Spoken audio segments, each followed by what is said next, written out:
नमस्कार दोस्तों, आज हम जानते हैं कि जो सेकेंड फेज में बिहार में इलेक्शन होने वाला है उनमें से कौन कौन सी सीट पर कौन कौन जीत रहे हैं, बीजेपी कैंडिडेट क्या कर रही जीतने वाली है, एनडीए की दामाडोल स्थिति है। क्योंकि हम आज जो 5 सीट बात करने जा रहे हैं, इन 5 सीटों पर 26 अप्रैल को वोटिंग है। 24 अप्रैल को यहाँ जो है प्रचार प्रसार खत्म हो जाएगा। तो उसके बाद इन 5 सीट पर कौन आगे है, और आपको बता दें कि इन 5 सीट पर एनडीए की ओर से जेडीयू है और सारा दाव जेडीयू पर ही है। क्या जेडीयू एनडीए की नैया को आगे पार लगाती है या फिर ये डुबो देती है, ये 5 सीट पर दिखा देगी। और जेडीयू जिस प्रकार से पिछले फर्स्ट फेज के इलेक्शन में वोटिंग कम हुआ था, और ये जो 5 सीट है यहाँ देखना होगा कि वोटिंग किस प्रकार से होती है। हालांकि संभावना ये जताई जा रही है कि यहाँ वोटिंग अधिक होगी, क्योंकि ये जो 5 सीट है यहाँ मुस्लिम बहुल सीट है, मुसलमानों की आबादी अधिक है। बिहार में जितने भी मुस्लिम बहुल सीट है उनमें से इन 5 सीट में मुसलमानों की आबादी बिहार में सभी सीटों से अधिक है। तो यहाँ मुस्लिम, और दिन शुक्रवार भी पड़ रहा है, जुम्मा का दिन है, तो मुस्लिम कैंडिडेट किस प्रकार से यहाँ वोटिंग करता है। और यहाँ इस दिन लगन भी है, लगन के चलते ही इन 5 सीटों पर फर्स्ट पेज में वोटिंग कम हुआ था, तो उसका असर कितना दिखता है। तो इन 5 सीट पर आगे कौन कौन है और कौन कौन सी ये सीट है, पहले ये जान लेते हैं। तो पहला सीट है पूर्णिया, भागलपुर, कटिहार, बांका और किशनगंज, ये 5 सीट हैं। तो एक एक कर जानते हैं कि कौन सीट पर कौन आगे चल रहा है, कौन कैंडिडेट है। तो सबसे पहले हम जानते हैं बांका के बारे में। बांका सीट है यादव बहुल डोमिनेट सीट है। यहाँ से आरजेडी के उम्मीदवार जयप्रकाश नारायण यादव हैं, वही जेडीयू की ओर से गिरिधारी यादव हैं। दोनों तरफ से यादव कैंडिडेट हैं। मौजूदा सांसद जेडीयू के गिरिधारी यादव है, लेकिन जिस प्रकार से जेडीयू की स्थिति है, नीतीश कुमार के भी रैलियों में भीड़ नहीं आना, नीतीश कुमार के भाषण से लोगों को बोरिंग होना, प्लस गिरिधारी यादव की जो एंटी इनकन्वेंसी है बहुत ज़्यादा है। जयप्रकाश नारायण मोदी लहर 2014 में भी चुनाव जीत चुके हैं, 19 में हारे थे। तो जेडीयू के लिए यहाँ थोड़ी सी कठिनाई हो सकता है, लेकिन प्लस पॉइंट जेडीयू के लिए ये है कि यहाँ से एनडीए का समर्थन है, मोदी का चेहरा होगा, मोदी आएंगे, प्लस नीतीश कुमार होंगे, उपेंद्र कुशवाहा, सम्राट चौधरी, चिराग पासवान इत्यादियों का समर्थन होगा। लेकिन उनके प्रति जो एंटी इनकन्वेंसी है, तेजस्वी का बेरोजगारी हटाओ और नीतीश कुमार की बढ़ती उम्र और कम होती लोकप्रियता, यहाँ इस सीट पर बांका सीट पर जयप्रकाश नारायण यादव को थोड़ी बढ़त देती हुई दिख रही है। दूसरी सीट हम बात कर लेते हैं कटिहार की। कटिहार से जेडीयू यहाँ से भी लड़ रही और जेडीयू के उम्मीदवार हैं जुलाल चंद गोस्वामी। और वही कटिहार से जो कांग्रेस के उम्मीदवार हैं, 5 सीट में 2 सीट पर तो कांग्रेस के उम्मीदवार है, जो सेकेंड फेज में 26 अप्रैल को वोटिंग होना है। तो उसमें से एक सीट कटिहार है। कांग्रेस के यहाँ से उम्मीदवार तारिक अनवर हैं। तारिक अनवर मंझे हुए खिलाड़ी हैं, कांग्रेस के बहुत बड़े नेता रहे हैं। सोनिया गांधी से इनकी खिलाफत रही जब विदेशी का नारा बुलंद हुआ था शरद पवार के साथ, तो शरद पवार के साथ चल गए थे। और साल 2014 में एनसीपी के टिकट पर ये मोदी लहर में भी यहाँ तारिक अनवर चुनाव जीते थे।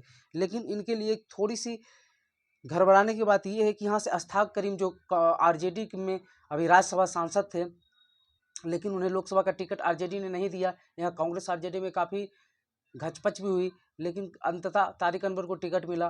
तो जो अश्फाक करीम है उन्होंने आरजेडी छोड़कर और जेडीयू में ज्वाइन कर लिया। तो इनसे क्या इसका असर पड़ता है। हालांकि अश्फाक करीम के पास मेडिकल कॉलेज कटिहार में है, उनका नाम अच्छा है, लेकिन मुस्लिम वोट एक तरफ डिवाइड नहीं होते हैं, वो जानते हैं कि हमें किस तरफ वोट करना है। तो तारिक अनवर और मंझे हुए खिलाड़ी भी हैं, तो तारिक अनवर अच्छे, लेकिन दुलाल चंद गोस्वामी यहाँ से सांसद रह चुके हैं, मोदी का चेहरा सब चीज़ इनके पास है, लेकिन इनके प्रति भी एंटी इनकन्वेंसी बहुत ज़्यादा है। और जातीय समीकरण के अनुसार मुस्लिम यादव वोट अगर तारिक अनवर को कर देता है, और जो आरजेडी के कुछ और भी वोट हैं जो जुटे साथ में आए हैं, मुकेश सहनी का भी इफेक्ट रहता है, तो इस सीट पर भी तारिक अनवर को प्लस पॉइंट मिल सकता है और थोड़ी सी बढ़त तारिक अनवर को यहाँ भी दिख रही है। अगली जो सीट है वो किशनगंज है। किशनगंज मुस्लिम डोमिनेटेड सीट है, बिहार के एकमात्र ऐसा सीट है जहाँ 60% मुस्लिम है, और ये मुस्लिम डोमिनेट, यहाँ से जीतना तो कोई मुसलमान कोई है, लेकिन यहाँ भी मुकाबला त्रिकोणीय बताया जा रहा है। जेडीयू की ओर से मुजाहिद आलम है, और जेडीयू ये सीट पिछली बार भी हारी थी, और यही एक ऐसी सीट है जो पिछली बार 2019 के चुनाव में महागठबंधन के लाज बचाई थी। कांग्रेस से यहाँ से जो एमडी जावेद हैं वो चुनाव जीते थे, लेकिन इस बार मुकाबला काफ़ी कड़म बताया जा रहा है। जेडीयू के मुजाहिद आलम हैं, बीजेपी की वोट इनमें भी प्लस करेगा, और एमडी जावेद को फिर से कांग्रेस ने यहाँ उम्मीदवार बनाया है। एंटी इनकन्वेंसी बहुत ज़्यादा है इनके खिलाफ। वही जो एआईएम यहाँ सबसे बड़ा फैक्टर है। विधानसभा चुनाव में 5 सीटें किशनगंज से जीत लिया था AIMI ओवैसी की पार्टी, लेकिन इस बार यहाँ से फिर ओवैसी की पार्टी से अख्तरुल इमाम कैंडिडेट हैं और ये विधायक भी हैं AIMIM के और मजबूत माने जाते हैं। हालांकि 5 में से 4 विधायक RJD के पास चले गए थे, एक अख्तरुल इमाम ही हैं जो प्रदेश सदस्य चढ़ते हुए छोड़े नहीं थे ओवैसी को। तो यहाँ से ये भी काफ़ी, पिछले बार कैसे कैसे जीते थे MD जावेद, वो देखने वाली बात थी, काफ़ी मुशक्कत करना पड़ा था। और इस बार भी त्रिकोणीय मुकाबला है, आइडेंटिटी इनकन्वेंसी और JDU के प्लस पॉइंट से ये सीट और काफ़ी ज़्यादा कड़ी टक्कर में हो जाती है और अख्तरुल इमाम भी यहाँ काफ़ी मजबूती से लड़ रहे हैं। देखने वाली बात होगी कि इन तीनों में से कौन यहाँ निकालते हैं, क्योंकि यहाँ मुकाबला त्रिकोणीय है।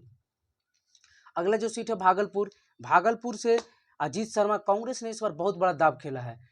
कांग्रेस की ओर से यहाँ से एक जो है फॉरवर्ड कैंडिडेट दिया गया है, वो अजीत शर्मा, जाति से भूमियार है। भूमियारों की संख्या यहाँ कम है, लेकिन प्लस पॉइंट ये है कि लालू यादव के दिमाग से चला M22 समीकरण तो लालू के साथ है ही, प्लस भूमियारों का वोट, अगर फॉरवर्ड का वोट भी प्लस कर जाता है तो फिर ये अजीत शर्मा के लिए प्लस पॉइंट होगा। वही अजय मंडल के लिए यह सीट मौजूदा सांसद है JDU के, और JDU के इसीलिए बोला गया था कि क्या नैया पार लगाएं कि नहीं। अजय मंडल के प्रति भी एंटी इनकन्वेंसी है और अजय मंडल के पार्टी में ही फूट है। गोपाल मंडल जो हैं वो चुनाव प्रचार में नहीं निकल रहे हैं, जो कि विधायक हैं, और कहा यह जाता है कि यहाँ गंगोटा जाति की संख्या बहुत अधिक है, तो गंगोटा जाति से अजय मंडल आते हैं। लेकिन अगर M22 के साथ भी अगर फॉरवर्ड का वोट, भूमियारों का वोट जुड़ जाता है, और अजीत शर्मा काफ़ी अच्छे नेता माने जाते हैं, कांग्रेस के बिहार में विधानमंडल के नेता भी रह चुके हैं, उनकी बेटी नेहा शर्मा बॉलीवुड एक्ट्रेस भी है, तो उनका भी इफेक्ट देखने को मिलेगा। तो इस सीट पर आइडेंटिटी इनकन्वेंसी के चलते जो हैं भागलपुर से अजय मंडल, उनकी थोड़ी सी पॉइंट कम रही है और यहाँ से अजीत शर्मा को प्लस पॉइंट मिलते हुए दिख रहा है। कांग्रेस ने अगर सबसे बढ़िया खेला है तो वो भागलपुर सीट है। वही अगली सीट की हम बात कर ले तो पूर्णिया की, पूर्णिया से संतोष कुशवाहा, यहाँ मुकाबला त्रिकोणीय है। JDU की ओर से संतोष कुशवाहा, निर्दलीय पप्पू यादव और RJD की ओर से बीमा भारती। लेकिन मुकाबला यहाँ त्रिकोणीय इसलिए हो गया क्योंकि बीमा भारती का जो, ये भी गंगोटा जाति से आती है, और गंगोटा जाति और यादव में वहाँ 9-6 का आंकड़ा चलता है। गंगोटा कभी यादव को वोट नहीं देती है और यादव कभी गंगोटा को वोट नहीं देता। इस चलते इस सीट पर पप्पू यादव को निर्दलीय लड़ना फायदेमंद साबित हो रहा है। कांग्रेस से अगर वो टिकट लेके आते तो भी उतना फायदेमंद नहीं होता, क्योंकि जो बीजेपी से नाराज हो तो उन्हें वोट नहीं देते ना। लेकिन इस बार वो निर्दलीय होने के कारण दे सकते हैं। यादव वोट पूरी तरह से पप्पू यादव के प्रति सिंपैथी के रूप में चला गया, क्योंकि तेजस्वी यादव ने उन्हें टिकट नहीं दिया, लास्ट मौके पर टिकट कटवा दिया, कहाँ ऐसा आरोप लगता है तेजस्वी यादव पर। वही मुसलमानों का भी वोट देख रहा है कि पप्पू यादव इस बार अच्छी स्थिति में है और इसलिए मुसलमान भी पप्पू यादव के समर्थन में हैं। वही संतोष कुशवाहा और पप्पू यादव के बीच ही पूर्णिया में लड़ाई देख रहे हैं, क्योंकि JDU की ओर से संतोष कुशवाहा है। हालांकि पिछले 2 बार से वही सांसद रह रहे हैं, 2014 में मोदी लहर रहते हुए भी उन्होंने चुनाव जीत लिया था, लेकिन इस बार स्थिति दयनीय लग रही है और काफ़ी कड़ी टक्कर दे रहे पप्पू यादव। पप्पू यादव वहाँ से पहले भी सांसद रह चुके हैं 2-3 बार, तो इस बार टक्कर कांटे की है और पप्पू यादव को एज मिलते हुए दिखाई दे रहा है पूर्णिया में। और हो सकता है बिहार में एकमात्र ऐसा सीट हो पूर्णिया जहाँ से निर्दलीय सांसद जीते हों। हालांकि ये पूरी तरह से अभी नहीं कार्य, लेकिन हो सकता है। चलिए ऐसे ही वीडियो देखने के लिए हमारे चैनल पर बने रहें।